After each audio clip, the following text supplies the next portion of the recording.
بیتہ وعلی قراءۃ القرآن۔ حضور نے فرمایا ادبوا اولادکم علی ثلاث خصال حب نبیکم وحب اہل بیتہ وعلی قراءۃ القرآن۔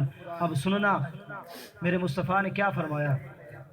حضور نے فرمایا اپنی اولاد کو تین چیزیں سکھاؤ۔ کتنی چیزیں سکھاؤ؟ تین چیزیں سکھاؤ۔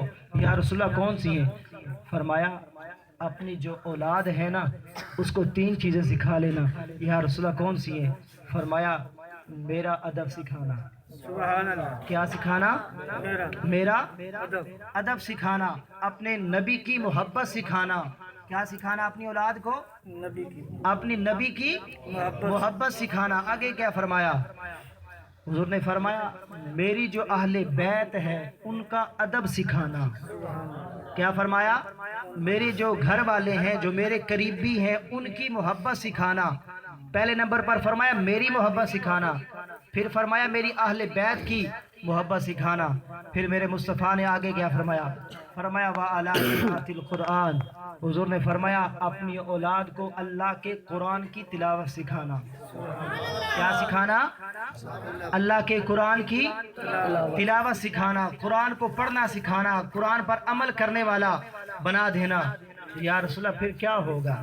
فرمایا جو بندہ مجھ سے پیار کرتا ہے، جو بندہ مجھ سے پیار کرتا ہے، میری اہل بیت سے پیار کرتا ہے، میں قربان جاؤں حضور فرماتے ہیں جو مجھ سے پیار کرے گا نا اللہ اس کو جنت میں میرے ساتھ رکھے گا۔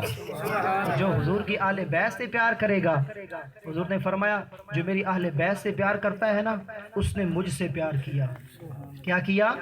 جو میری اہل بیت سے پیار کرتا ہے نا فرمایا اس نے مجھ سے پیار کیا۔ آگے فرمایا جو مجھ سے پیار کرتا ہے اس نے اللہ سے پیار کیا۔ اس نے کیا کیا؟ اللہ سے پیار کیا۔ آگے فرمایا اپنے اولاد کو قرآن کی تلاوت سکھانا۔ آخری قرآن کا ایک نسخہ دے کر جا رہا ہوں۔ ایک صحابی حضور کی بارگاہ میں آئے، آگر عرض کرتے ہیں یا رسول اللہ میں بڑا نا میرے پاس پیسے نہیں ہیں، کھانے پینے کے لیے کچھ چیز نہیں، گھر میں کچھ چیز بھی نہیں ہے، یا رسول اللہ کوئی وظیفہ بتائیں۔ یہ سب کے لیے ہے، جو یہاں کے ان کے لیے بھی ہے، جب اپنے گھر جائیں جو مہمان آئے ان کے لیے بھی ہے، جو بھی اپنے گھر جائے یہ وظیفہ کر لے جو میرے مصطفیٰ نے بتایا تھا۔ عرض کرتا ہے یا رسول اللہ میں بہت ہی کیا کہتے ہیں میرے گھر میں کھانے کے لیے نہیں ہے، پینے کے لیے بھی کچھ نہیں، یا رسول اللہ میں بہت جو ہے وہ غریب ہوں۔ میرے مصطفیٰ نے کیا فرمایا؟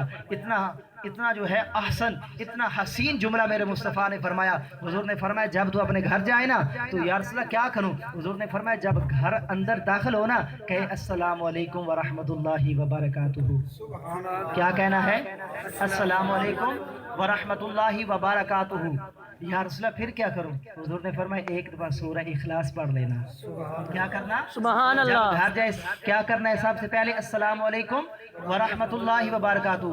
صحابی عرض کرتے ہیں یا رسول اللہ اگر گھر میں کوئی بندہ موجود نہ ہوا تو پھر کیا کروں؟ حضور نے فرمایا میں محمد پر سلام بھیج دینا۔ کیا فرمایا؟ میں محمد پر سلام بھیج دینا۔ یا رسول اللہ پھر کیا ہوگا؟ حضور نے فرمایا سلام دینا، پھر سورہ اخلاص کی تلاوت کر لینا، اللہ جو ہے وہ تجھے مال و مال کر دے گا۔ پھر صحابہ نے پوچھا میرے نبی کے صحابی کیا ہوا؟ پہلے تو بہت جو ہے وہ غریب تھا، تیرے پاس کھانے کے لیے بھی نہیں تھا۔ وہ عرض کرتا ہے میرے مصطفیٰ کے پیارے غلاموں اب سننا، میرے مصطفیٰ کے جو غلام ہے جو حضور کے عاشق ہیں، حضور کے جو صحابہ ہیں اس کو وہ صحابی فرما رہے ہیں جو میرے مصطفیٰ نے مجھے وہ وظیفہ بتایا تھا نا کہ حضور نے فرمایا گھر جب جانا السلام علیکم ورحمۃ اللہ وبرکاتہ کہنا اور سورہ اخلاص کی تلاوت کر لینا۔ وہ صحابی کہتے ہیں اس کی اتنی برکت ہوئی، اس کی اتنی رحمت ہوئی جو میرے مصطفیٰ نے فرمایا تھا سورہ اخلاص میں پڑھتا تھا، جب گھر جاتا تھا السلام علیکم ورحمۃ اللہ وبرکاتہ کہتا۔ وہ صحابی کہتے ہیں اس کی اتنی رحمت ہوئی، اتنی برکت ہوئی، میں ہی مالدار نہیں ہوا، میرے جو ہمسائے تھے وہ بھی مالدار ہو گئے۔ یہ ہے اس قرآن کی برکت جس کو اللہ رب العزت نے اپنے پیارے محبوب پر اتارا ہے، اور وہ قرآن ایسا ہے اللہ نے فرمایا وَنُنَزِّلُ مِنَ الْقُرْآنِ مَا هُوَ شِفَاءٌ وَرَحْمَةٌ لِّلْمُؤْمِنِينَ۔ فرمایا یہ قرآن جو ہے یہ مومنین کے لیے شفا ہے۔ قرآن کیا ہے؟ مومنوں کے لیے رحمت بھی اور شفا بھی ہے۔ رب ذوالجلال کی بارگاہ میں دعا ہے اللہ تعالی ہم سب کو قرآن پر عمل کی توفیق عطا فرمائے۔ وَمَا عَلَيْنَا إِلَّا